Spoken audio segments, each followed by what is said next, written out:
நேயர்களுக்கு வணக்கம்.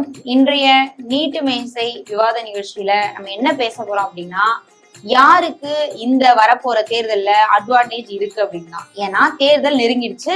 இன்னும் ஒரு 4 மாசத்துல தேர்தல் வந்துடும், ஆட்சி மாறப்போகுது. எல்லா கட்சிகளுமே மும்முரமா வேலை செஞ்சுட்டு இருக்காங்க.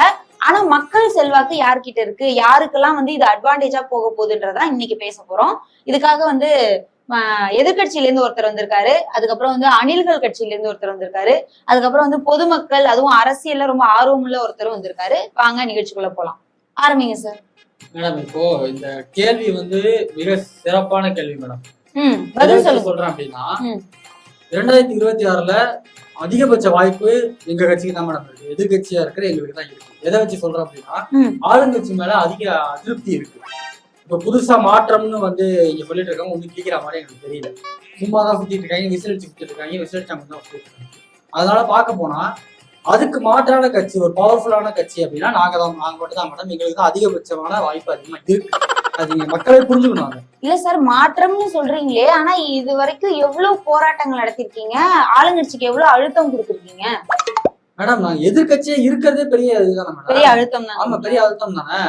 மேல இதை தாண்டி மேல பிஜேபி அவங்க எவ்வளவு இது கொடுக்குறாங்க, நாங்க எதையாவது அசர்றோமா? பயங்கரமா இருக்கும் பாருங்க. அதனால நாங்க பெரிய மாற்றத்தை கண்டிப்பா எதிர்த்து பேச முடியாதுல்ல மேடம். இவங்க பேசுறாங்களா மேடம்? புது ஓனருங்க, நாங்க பேச மாட்டோம், பழைய ஓனர் நீங்க. சார், நீங்க சண்டே அப்புறம் வச்சுக்கலாம். நீங்க முதல்ல சொல்லுங்க, உங்களுக்கு என்ன அட்வான்டேஜ் இருக்கு காலத்துல? எங்க தலைவர் வெளியில வந்தாலே பொதுமக்கள் சாரசாரியா வராங்க. வருவாங்க. வராம அவ்வளவு கூட்டம் வந்துதா? வெளியில வந்தா மதுரை மாநாட பாத்தீங்களா இல்லையாங்க? லட்சக்கணக்கான கூட்டம், கின்னஸ் ரெக்கார்டே வாங்கிட்டோம் அந்த மாநாட்டுல. சார், ஒரு நடிகர் வந்தா கூட தான் சார் அந்த கூட்டம் வரும். அதுக்கான கூட்டம் தான் வந்துச்சு. அதுக்காக அதெல்லாம் ஓட்டா மாறிடுமா? அப்ப எம்ஜிஆருக்கு எப்படி ஓட்டா மாறிச்சு சொல்லுங்க. ஜெயலலிதா யாரு? மேடம், எம்ஜிஆரே தூக்கி வச்சு நிக்கிறாங்க. எம்ஜிஆர் டைரக்டா சினிமா விட்டு நேரா வரல மேடம்.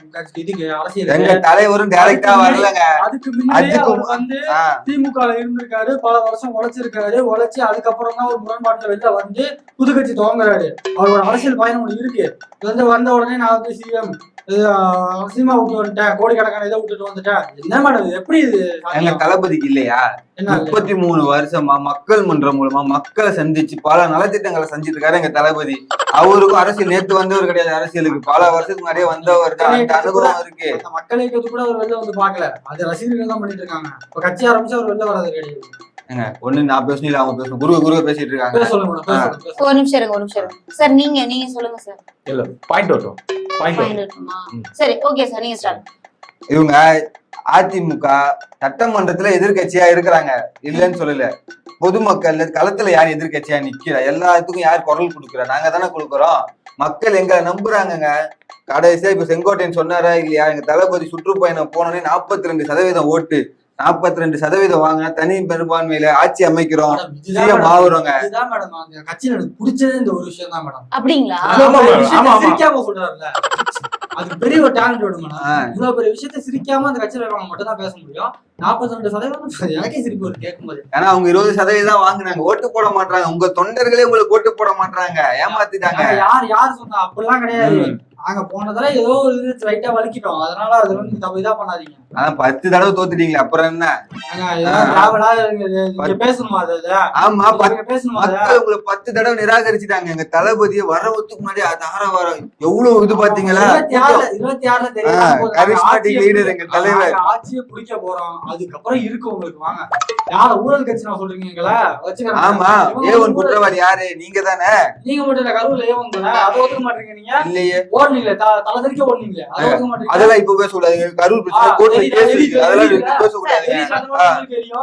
சார், சண்டை போடாம ஆக்கப்பூர்வமா அறிவுபூர்வமா விவாதிக்கும். இவங்க ஆரம்பத்துல எங்க எதிர்க்கவே இல்லை மேடம். சரி, கூட்டணிக்கு வந்துருவாங்கன்னு சொல்லிட்டு நானும் ஒரு தைரியத்துல இருந்தோம். கொடியெல்லாம் தூக்கி காட்டணும். இப்ப என்னன்னா ஊழல் கட்சி, ஊழல் சக்தின்னு எதிர்க்கிறாங்க. சொன்னாரு, அதான் கூட்டணிக்கு இது வச்சாச்சு, சொல்லி போட்டாச்சு, ஜெயிச்சாச்சுன்னு ஆசை, பயம். நாங்க வந்துடலாம் தோத்துருவாங்கன்ட்டு கூப்பிட்டீங்க, கெஞ்சினீங்க எங்க கிட்ட வந்து. பாயிண்ட் அவுட் அத சொல்லதான் பண்ணி பாத்தீங்களா? நான் என்ன கேக்குறேன், ஊழல் சக்தி என்ன சொல்றாங்கல்ல, ம். நாங்களாவது ஆட்சியில இருந்து ஏதோ பண்ணிட்டு இருக்கோம். ஆட்சிக்கே வரல, கட்சியை இப்பதான் ஆரம்பிச்சிருக்காங்க. அதுக்கு முன்னாடி இவ்வளவு ஊழல்னா என்ன பண்றது? எங்க ஊழல் பண்ணாங்க? என்ன ஊழல் பண்ணாங்க? ஏதோ வரி கொஞ்சம் கம்மியா கட்டிட்டாங்கன்னா அபராதம் கட்டினாங்க, அது ஊழல். அதெல்லாம் ஊழலே கிடையாதுங்க. அதெல்லாம் ஊழல்ல வராது. அது வந்து வரி கம்மியா கட்டினாங்க, சம்பளத்தை கம்மியா கட்டினாங்க, அவ்வளவுதான். ஒரு மாதிரி இதா இல்ல உங்களுக்கு, அசிமா இல்ல? நாங்க மேல பேசாதீங்க தயவு செஞ்சு. இதெல்லாம் வச்சுட்டு நீங்க மாற்றுன்னு வராதீங்க. மாற்று கட்சின்றாங்க, இதே மாற்று அரசியல் பண்ண போறோன்றாங்க, ஊழலை ஒழிக்க போறோன்றாங்க. எங்க கட்சியில ஊழல் பண்ணிட்டு ஒரு நாளைக்கு வச்சு கொண்டாடிட்டு இருக்கீங்க. எங்க கட்சியில எல்லாரும் நிமிர்ந்து தலையோட நிப்பாங்க. உங்க கட்சியில யாரா நிக்கிறாங்களா? உங்க ஓனர் பார்த்தா என்ன பண்றீங்க? 2 அடி பள்ளத்துல போய் முதுகெலும்பு இல்லாம குனிஞ்சு நிக்கிறீங்க, எதிர்த்து பேச துப்பி இல்ல. நாங்க என்ன ஒரு தடவை குனிஞ்சோம், நீங்க சும்மாவா? நீங்க போயிட்டு யாருமே தெரியாம ரூம்ல போயிட்டு பதுங்கி போய் மன்னிப்பு கேட்டு வரீங்க. தமிழ்நாட்டு மக்கள் உங்களை ஏத்துக்க மாட்டாங்க. தமிழ்நாட்டுக்கான எதிரான திட்டங்கள் எல்லாத்துலயும் யார் மத்திய அரசுல போய் கையெழுத்து போட்டு வந்தது? உதயமின் திட்டத்துல யார் கையெழுத்து போட்டது சொல்லுங்க. நீட்டுக்கு யார் உள்ள கொண்டு வந்தது? நீங்க ஏன் நீட் எடுத்து நீங்க பேச வேண்டியது? ஏன் பேச மாட்டீங்க? பேச வேண்டியதுனா தைரியத்தை பேச வேண்டியது. நீட்டு மத்திய அரசு கண்ட்ரோல்ல இருக்குங்க, அது மாநில பட்டியல கொண்டு வரணும் தாங்க தளபதி பேசியிருக்காரு. மாநில பட்டியல கொண்டு ஆமா பேசினாரு. அதுக்கப்புறம் ஏதாவது பண்ணாரா? அதெல்லாம் பண்றது அதை வீட்டுல தூங்கிட்டு இருக்காங்க. அதுக்கு மேல எழுதி தரல. தேவையில்லாத பேச்சு இதெல்லாம் தம்பி, தேவையில்லாத பாத்துக்க. நாங்க வந்து மக்களுக்கு நிறைய விஷயம் பண்ணிருக்கோம் மேடம், நிறைய நல்லது பண்ணிருக்கோம் ஆட்சியில இருக்கும்போது. ஆமா பொள்ளாச்சியில பண்ணீங்களா? அது மாதிரி தானே? தெரியும் மேடம். என்ன மேடம் என்ன அப்படி பேசிருந்தா என்ன அர்த்தம்? சார், விவாத நிகழ்ச்சி நேர்கள் பாத்துட்டு இருக்காங்க, என்ன சார் பிரேக் விடுற அளவுக்கு சண்டை போடுறீங்க? ஏங்க துரோகிய மக்கள் ஏமாத்தி நிராகரிப்பாங்க, அது மாதிரி நிராகரிச்சுட்டாங்க. முதுகுல குத்துனது யாரு? பதவி கொடுத்த சின்னம்மா முதுகுல குத்துனாரு ஃபர்ஸ்ட். நீங்க மக்கள் பார்க்க வர மக்களுக்கே உங்களுக்கு பாதுகாப்பு இல்ல. நீங்க எங்களுக்கு பின்னாடியே வந்து டிடிவி முதுகுல குத்தி திகார்ல உட்கார வச்சீங்க. பாவம் ஓபிஎஸ் சும்மா சுத்திட்டு இருந்தாப்புல, அவரையும் முதுகுல குத்தி ஓரமா அமைச்சிட்டீங்க. செம்மையா இருக்கு. அங்க செம்மையா இருக்கு. அதனாலதான் 10 தோல்வி உங்களுக்கு தெரியுதுல. அதான் சார், முதுகுல எல்லாம் குத்தாதீங்க. வந்து என்ன பண்ணுங்க, எல்லா கட்சியில இருந்து புள்ள புடிச்சு போடுற மாதிரி ஆளுங்களை போடுங்க உள்ள. நாங்க போட்டிருக்கோம்ல, எப்படி போட்டிருக்கோம்? எங்க கட்சி தலைவர் சிறப்பா செயல்படுறாரு. தலைவர் வந்து வைக்க தெரியல, கொள்கை தலைவர் பேச தெரியல. கொள்கை தலைவர் யாருன்னு கேட்டா 10 லிஸ்ட் போயிட்டு இருக்கு. மக்களுக்காக இந்த காலத்துல இந்த எல்லாருமே எங்க கொள்கை தலைவர் தாங்க.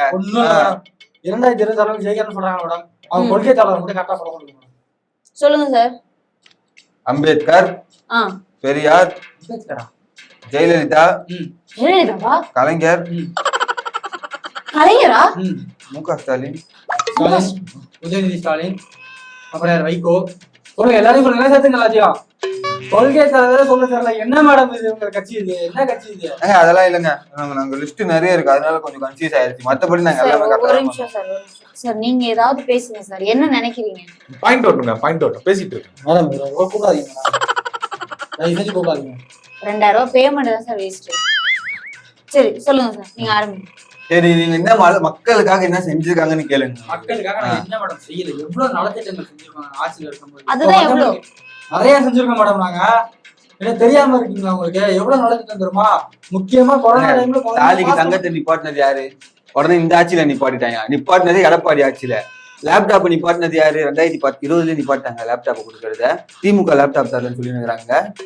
இதெல்லாம் யாரு காலம் கேக்குறது? கேளுங்க மேடம். இதெல்லாம் தேவையில்லாது மேடம். அவங்க அம்மா கொண்டு வந்து இருக்கிறதே அவங்களே நிப்பாட்டுறாங்க. அம்மாக்கே துரோகம். என்னது அம்மாக்கு துரோகம்? பாத்தியா அம்மாக்கு துரோகம்? அம்மா சாவுல மரணம் இருக்குன்னு ஓபிஎஸ் சொன்னார்ல, அதுக்கு இது வந்துச்சுல விசாரணை கமிஷன், அது என்ன கேளுங்க, அதை பத்தி கேளுங்க. முடிஞ்சு போன விஷயத்தை இங்க பேசுறது. சரி, கொரோனா இன்னும் முடியல இல்லங்க, கொரோனா கேளுங்க. கொரோனா கொலை தொடர் கொலை அதை பத்தி கேளுங்க. பாத்தீங்களா, எதுவுமே இல்ல. இவங்க நிராகரிச்சுட்டாங்க மக்கள். களத்துல ஒரே கட்சி தான் இருக்கு. 26 ஜெயிச்சதுக்கு அப்புறம் நீங்களே இருக்க மாட்டீங்க. ஜெயிச்சதுக்கு அப்புறம் எங்க தளபதி தான் ஃபுல்லா. சரி, இது வந்து கைகலப்புல முடிஞ்சிருமோன்னு பயமா இருக்கு. அதனால அடுத்த நிகழ்ச்சியில நம்ம சந்திக்கலாம். அது வரைக்கும் நன்றி, வணக்கம்.